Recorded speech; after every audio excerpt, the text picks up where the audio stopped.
मैं AK वर्मा हूँ। मैं रेकी का ग्रैंड मास्टर हूँ, सुजोग का मास्टर टीचर हूँ और एक्यूप्रेशर का मास्टर टीचर हूँ। आज के इस कोरोना काल में जनमानस बहुत ही परेशान है। वो एलोपैथिक, आयुर्वेदिक, होम्योपैथिक सभी जितनी भी हमारी आयुर्वेद, हमारी चिकित्सा प्रणाली है, सब की तरफ दौड़ रहा है। लेकिन इसके बाद भी कोरोना के ग्राफ में कोई बहुत कमी नहीं आ रही। तब लोगों का ध्यान भारतीय वैकल्पिक चिकित्सा प्रणाली की तरफ गया, जो आदिकाल से भारत के ऋषि मुनि जिसको करते थे। तब दवाएं नहीं बनी थी और वो प्राकृतिक चिकित्सा से ही अपने को स्वस्थ रखते थे। इस दिशा में एक शब्द रेकी आता है। रेकी एक जापानी शब्द है और ये कुछ नहीं है वरन एक ये स्पर्श चिकित्सा है। इसमें रे का अर्थ सर्वव्यापी है और की का अर्थ है प्राण शक्ति।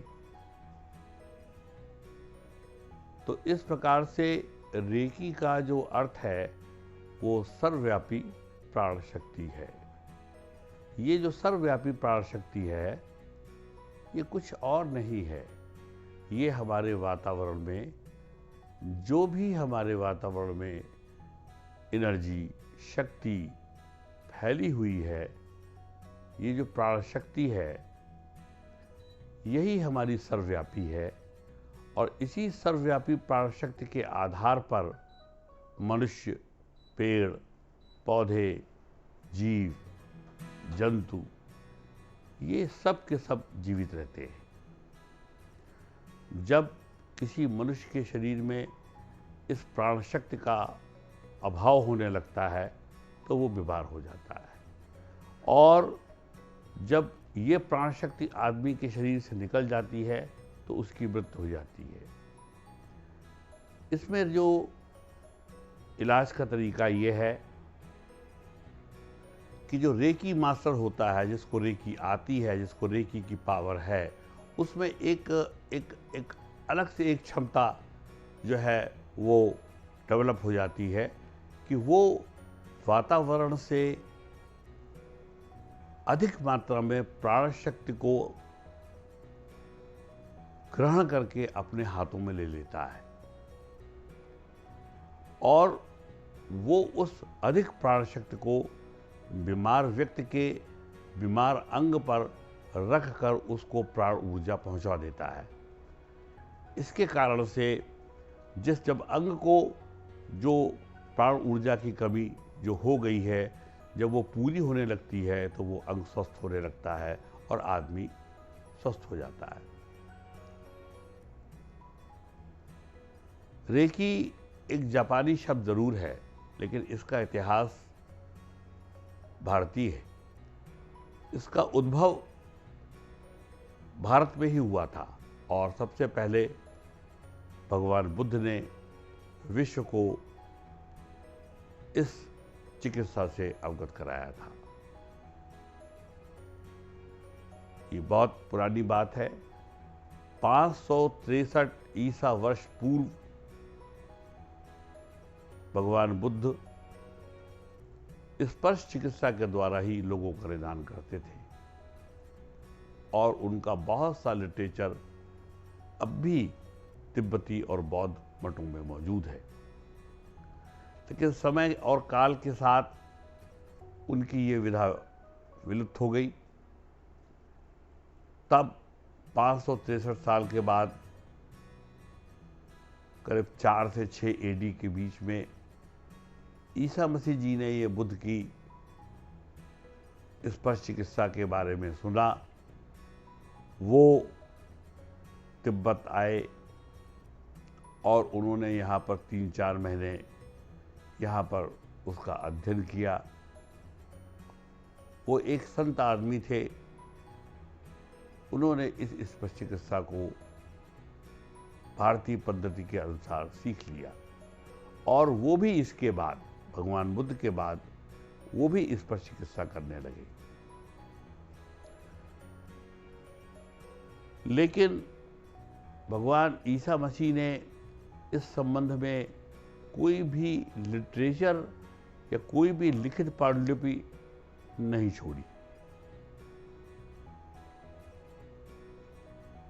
उसके बहुत वर्षों बाद 22 मार्च 1922 में एक संत थे, जापानी संत डॉक्टर मिकाओ उसाई, वो क्लास में पढ़ा रहे थे, तो उनके लड़कों ने उनसे हंसी में कहा कि भगवान बुद्ध और भगवान ईसा मसीह तो छूकर रोग दूर कर देते थे, तो आप क्यों नहीं कर पाते हैं। उनको ये बात लग गई, उन्होंने नौकरी से इस्तीफा दिया और वो सीधे शिकागो की तरफ गए। शिकागो की लाइब्रेरी में उन्होंने बहुत ढूंढा ढांढा, लेकिन चूंकि भगवान ईसा मसीह के द्वारा कोई भी लिटरेचर नहीं लिखा गया था, उन्हें वहाँ से कुछ प्राप्त नहीं हुआ। इसके बाद वो लौट कर तिब्बत और भूटान आए, बौद्ध मठों में, तिब्बती मठों में उन्होंने इसका गहन अध्ययन किया। उनको लिटरेचर का तो ज्ञान हो गया, लेकिन जो रेकी की पावर आनी थी वो पावर नहीं आई। तो उनके गुरु ने कहा कि इसके लिए आप तपस्या करिए। तो वो उन्होंने जापान के पास एक प्रसिद्ध एक पर्वत था, उस पर्वत पर जाकर बिना खाए पिए 21 दिन की घोर तपस्या करी। 20 दिन तक कुछ नहीं हुआ। 21 दिन पर उनके ऊपर एक तेज प्रकाश उनके ऊपर गिरता है, जो उनके माथे से टकराता है। पूरा शरीर सफ़ेद एनर्जी से भर जाता है और उनको बल महसूस होने लगता है। जो थकावट थी वो दूर हो जाती है। उनको लगा कि हमको ये स्पर्श चिकित्सा की शक्ति प्राप्त हो गई है। वो पहाड़ से नीचे उतरते हैं, उनके घुटने में चोट लग जाती है, पैर में खून बहने लगता है, तो वो अपने हाथ से उस अंगूठे को पकड़ लेते हैं। उसमें बहुत दर्द हो रहा होता है, तो जैसे ही वो उसको पकड़ते हैं तो उनका दर्द गायब हो जाता है और खून बहना भी बंद हो जाता है। तो वो फिर पूरी तरह से आश्वस्त हो गए कि उनको रेकी की विद्या आ गई। तो इसके बाद जो संत उसाई थे, मिकाओ उसाई, इन्होंने फिर इस रेकी का प्रचार और प्रसार किया।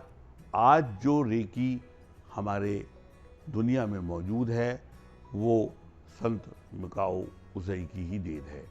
रेकी एक कोई साधारण शक्ति नहीं है, बल्कि ये आध्यात्मिक रूप से निर्देशित और उत्कृष्ट चेतना से युक्त है। इसमें ट्रेमेंडस अगाध हीलिंग पावर है।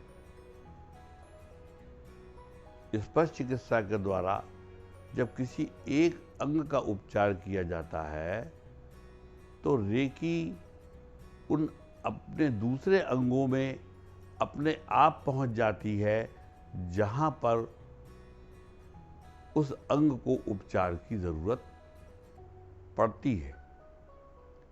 इस प्रकार से वो आध्यात्मिक रूप से निर्देशित है और उत्कृष्ट चेतना, उसको पता है कि हमें कहाँ जाना है। उसमें जो रेकी कर रहा है उसको कुछ नहीं करना है। रेकी खुद ढूंढेगी कि रोग कहाँ पर है, वो उस सेल में जाएगी, उस सेल में जाकर ठीक करेगी।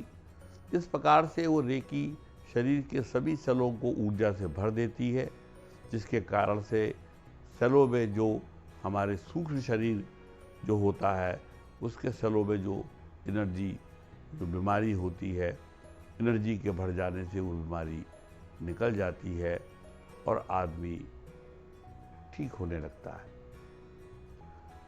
इससे क्या होता है कि शरीर की मेटाबॉलिज्म अच्छी हो जाती है।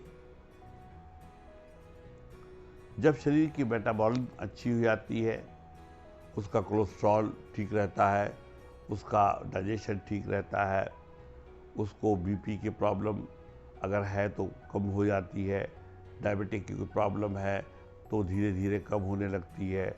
तो मेटाबॉलिज्म ठीक होने से जो है कॉन्स्टिपेशन नहीं होता है।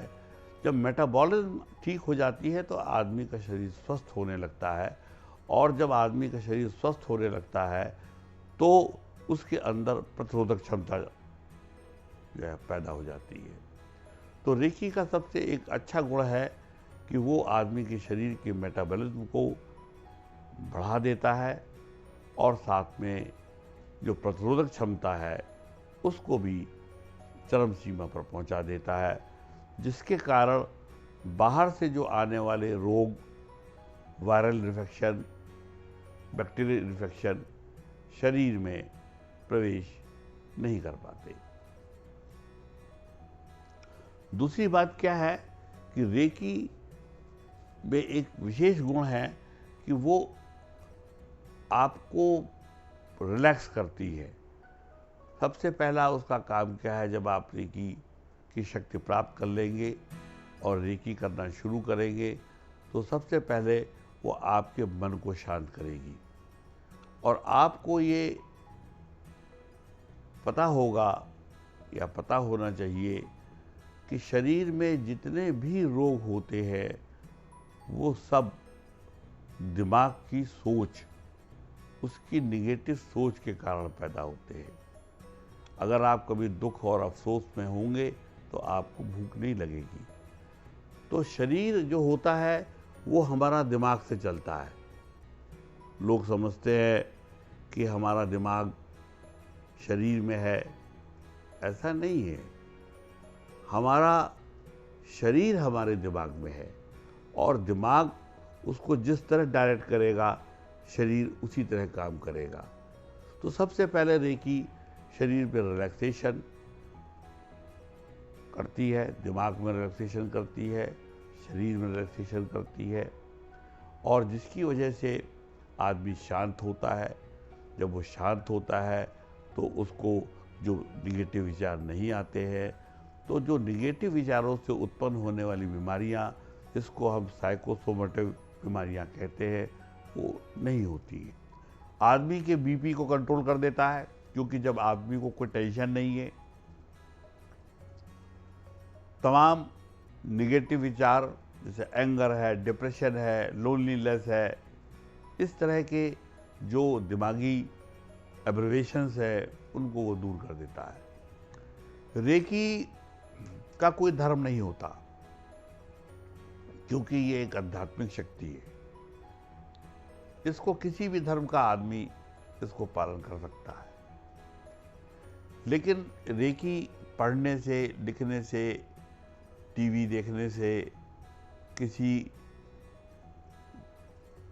योग की तरह से शिविर लगाकर सिखाने से नहीं आती। इसमें गुरु को शक्तिपात करना पड़ता है। जब वो शक्तिपात करता है तब उसको एनर्जी आ जाती है, और तब वो प्रेयर करता है तो उसके हाथ गर्म हो जाते हैं, और तब वो अपना इलाज और साथ में दूसरों का भी इलाज करने में समर्थ हो जाता है। इस तरह से रेकी घर का एक बहुत ही प्रभावशाली फर्स्ट एड बॉक्स है। रेकी में प्रत्येक रोग को दूर करने की क्षमता है। अगर उसका ठीक से इस्तेमाल किया जाए तो रेकी ऐसा कोई रोग नहीं है जिसको वो दूर न कर सकती हो। इसकी 4 डिग्रियां होती हैं। इन 4 डिग्रियों के बारे में हम अपने उनमें जितना मैंने बताया है उसके अलावा उसके अलावा रेकी के बहुत सारे गुण हैं, रेकी बहुत कुछ कर सकती है। ये सब हम आपको अपने अगले वीडियो में, अपने अगले एपिसोड में हम आपको बताएंगे। आप इसको कृपया सुने और लाभान्वित हो। नमस्कार और वीडियो सुनने के लिए सब लोगों को धन्यवाद।